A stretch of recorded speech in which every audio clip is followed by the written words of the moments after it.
गोविंद।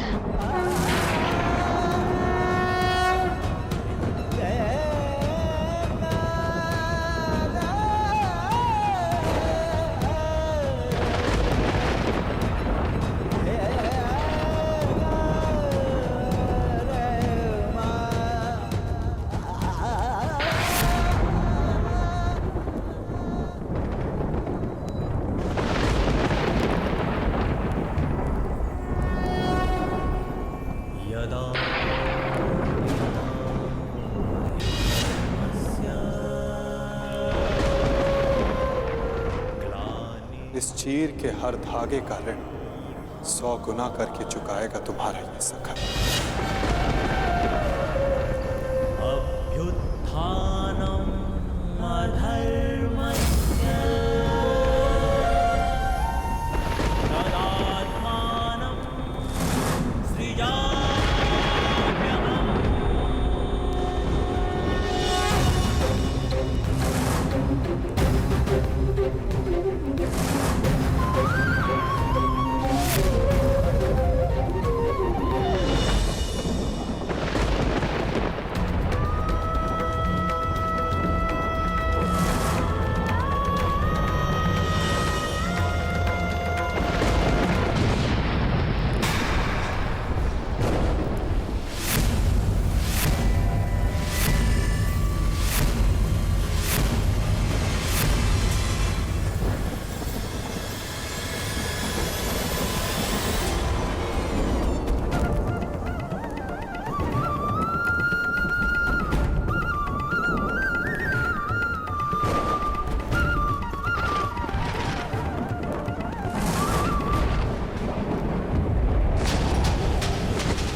पुत्री द्रौपदी,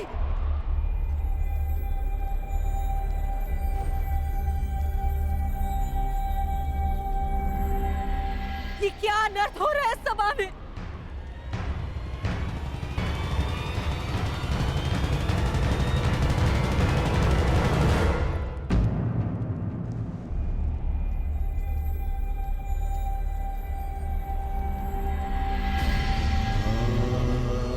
मेरे निकट मत आइएगा माताश्री। मैं मलिन हूँ। नहीं नहीं पुत्री, मेरी पुत्र वधु मलिन नहीं हो सकती।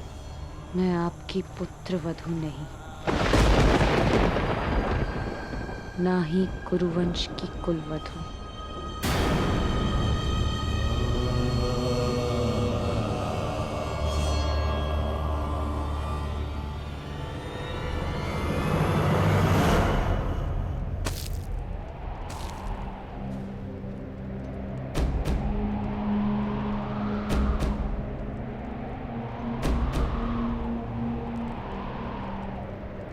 और ना ही आपके पुत्रों की पत्नी।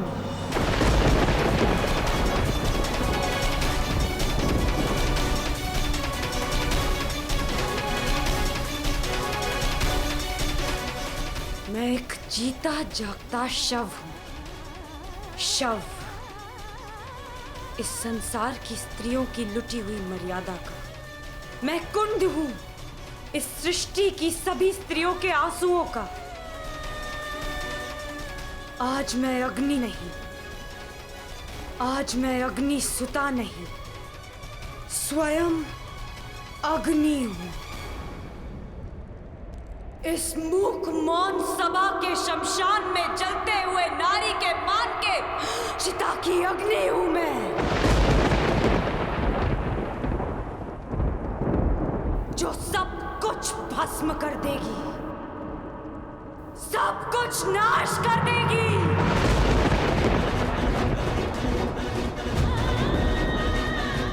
मैं जीव नहीं, साक्षात मृत्यु हूं, केवल मृत्यु। इस सभा में उपस्थित प्रत्येक अधर्मी की केवल मृत्यु।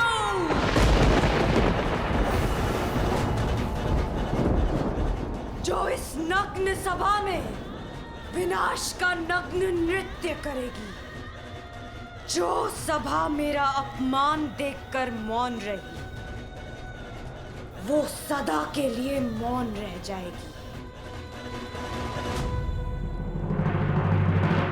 मुझसे हरण किए गए वस्त्र इस सभा में सभी के शव वस्त्र बनेंगे। जिसने मेरे अपमान पर अट्टहास किया, उन सबकी मृत्यु पर ऐसा विलाप होगा कि संसार युगों तक स्मरण रखेगा।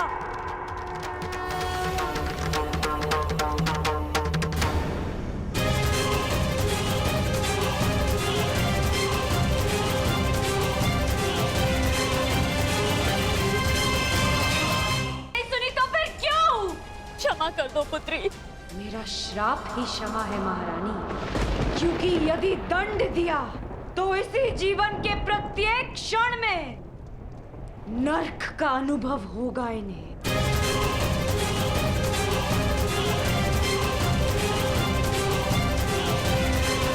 ठीक कहा पुत्री पांचाली।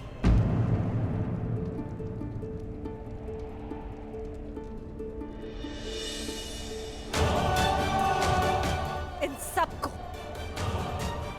जीवन के हर पल नरक का अनुभव होना चाहिए।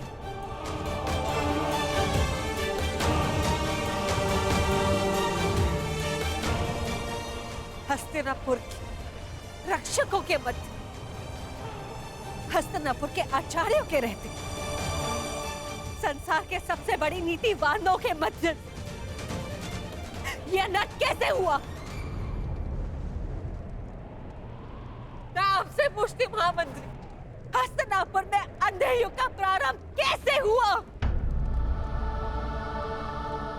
क्यों नहीं आपने इच्छा मृत्यु मांग ली ताजश्री? और आपने क्यों नहीं अपने ही वाणों से अपने हृदय को भेद लिया द्रोणाचार्य?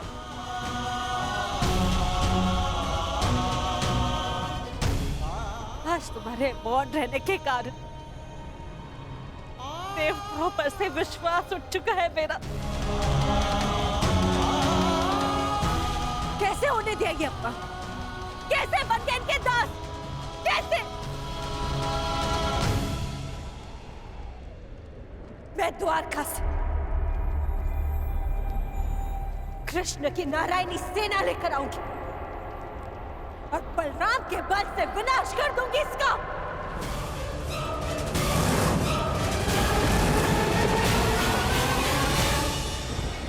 सुन रहे हैं आप महाराज? सुनाई तो दे रही है ना आपको? हस्तिनापुर की ओर बढ़ रही इस विनाश के पश्चात अपने आंखों पर पट्टी बांधते समय मैंने ये नहीं सोचा था कि एक दिन ऐसा भी आएगा आप अपने मन की आंखों पर पट्टी बांध लेंगे। अगर थोड़ी सी भी लज्जा शेष है आप में तो कुछ कीजिए, इस ज्वालामुखी को फटने से रोक लीजिए महाराज। आज निश्चित रूप से ही हस्तिनापुर लज्जित हुआ है। पांचाली पुत्री, मैं तुम्हें वर देता हूं, तुम जो चाहोगी वैसा ही होगा। क्या चाहती हो पुत्री? मांगो, मेरा वचन है तुम्हें। एक स्त्री के लिए उसका मान सबसे बड़ा होता है और इस सभा में पहले उससे उसका सब कुछ छीन लिया और अब ये प्रस्ताव रख रहे हैं कि जो वर मांगोगी मांग लो। अब मैं मांगूंगी नहीं, दूंगी, श्राप दूंगी। मैं याज्ञसेनी इस कुरुकुल को श्राप देती हूँ कि क्षमा करो, मेरे मूर्ख पुत्रों को श्राप देकर उनका त्राण मत करो। तुम्हें जो चाहिए वो मांगो, परंतु श्राप मत दो। मुझसे जो छीना गया वो मुझे कोई नहीं लौटा सकता, परंतु इस अधर्मी खेल में मेरे पतियों से जो छीना गया वो उन्हें लौटा दीजिए।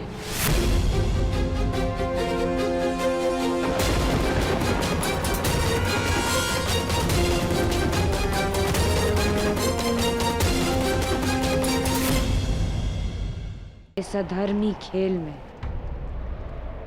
उनसे उनका बल छीना गया, शस्त्र छीने गए, उनका राज्य छीना गया।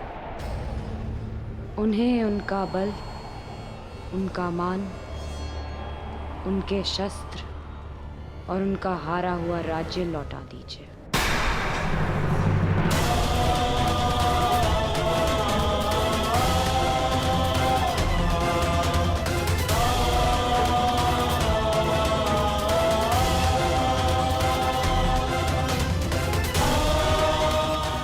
वाह,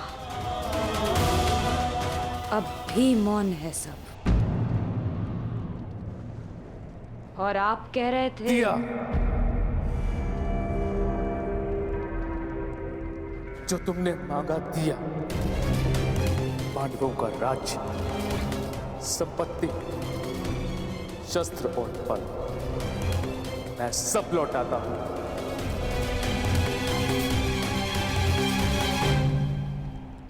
हे पिताश्री, मेरी जीती हुई संपत्ति को लौटाने का अधिकार आपको नहीं है पिताश्री।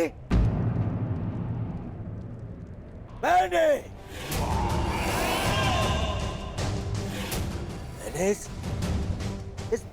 युद्ध में जो भी जीता है वो अपने बल पर जीता है, अपने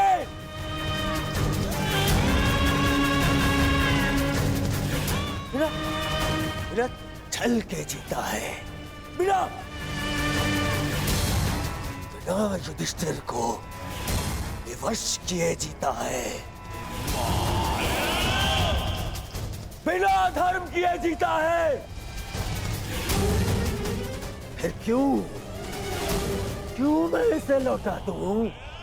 क्यों? हाँ, आप बताइए महामंत्री, पितामह आप बताइए, आप सब बताइए, क्या इस द्यूत में कोई भी अधर्म हुआ है? कोई भी?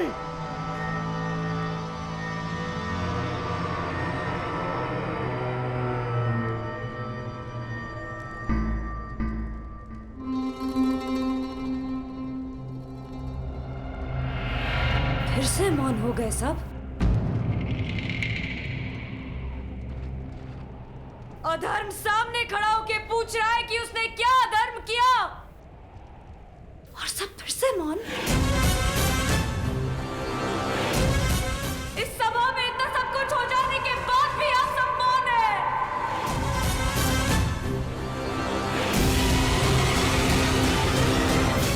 रहिए मौन सब, रहिए मौन, परंतु इस अधर्मी दुर्योधन को उसके कुकर्मों का दंड अवश्य मिलेगा, और उससे पहले इस सभा में उपस्थित वो हर व्यक्ति जिसने मौन रहकर ये अधर्म होते हुए देखा, उन्हें उनके मौन रहने का दंड मिलेगा।